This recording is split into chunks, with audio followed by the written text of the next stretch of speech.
Friends, വിബൂസ് വൈബ്സിൻ്റെ മറ്റൊരു വീഡിയോയിലേക്ക് എല്ലാവർക്കും സ്വാഗതം. നമുക്കൊരു കൊഞ്ച് പുരട്ട് വെച്ചാലോ?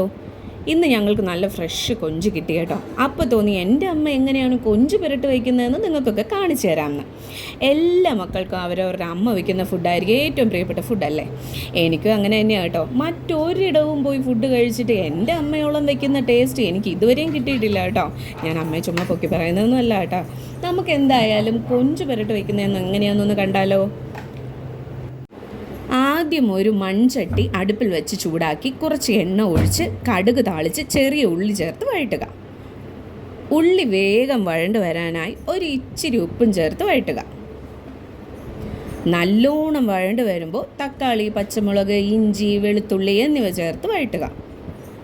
ഇനി അരപ്പ് കൂട്ടുകൾ ഓരോന്നായി ചേർത്ത് കൊടുക്കാം. മുളക് പൊടി, ഉലുവ, മഞ്ഞൾപ്പൊടി, കുരുമുളക് പൊടി, മല്ലിപ്പൊടി ഇത്രയും ചേർത്ത് ഒന്നും കൂടി വഴറ്റണം.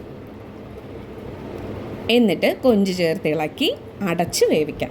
കൊഞ്ചിൽ നിന്ന് ഊറി വരുന്ന വെള്ളത്തിലാണ് കൊഞ്ച് വേകാനുള്ളത്. അതുകൊണ്ട് തന്നെ പ്രത്യേകമായിട്ട് ഞങ്ങൾ വെള്ളമൊന്നും ഒഴിച്ചു കൊടുത്തിട്ടില്ല കേട്ടോ.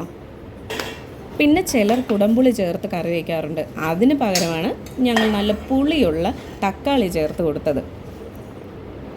സ്വാദിഷ്ടമായ കൊഞ്ച് പുരട്ട് തയ്യാറായി കഴിഞ്ഞു. ഇനി ചൂട് ചോറിനൊപ്പം വിളമ്പി കഴിച്ചാൽ മാത്രം മതി. ആഹാ! അപ്പോൾ നിങ്ങൾക്ക് എല്ലാവർക്കും ഈ വീഡിയോ ഇഷ്ടപ്പെട്ടു എന്ന് വിചാരിക്കുന്നു.